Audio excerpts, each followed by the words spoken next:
الرحيم النهارده هنتكلم ازاي انظف الرئتين بطريقه امنه وفعاله. طبعا تنظيفها بالنسبه للناس اللي بيعانوا من سعال ومن بلغم ومن ضيق في الصدر.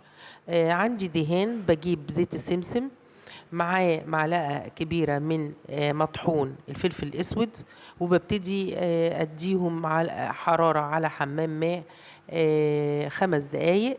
وبعدين بعد ما ندفي الكمية ببتدي أدهنها على منطقة الصدر وموضع الألم، وأبتدي أغطيها من تيار الهواء.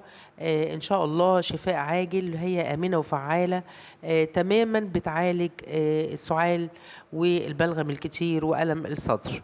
طبعا ده دهان. أما بالنسبة للمشروب فببتدي هو كورس علاج أطبقه بطريقة طبيعية، وإن شاء الله يديني فاعلية ونتائج إيجابية.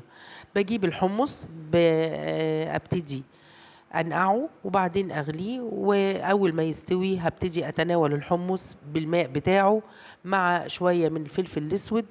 آه، جدير جدا إن هو يعالج لي الرئتين، وبينقي لي الرئتين برضو من ألم الصدر والسعال واضطرابات التنفس، وفي نفس الوقت البلغم الكتير.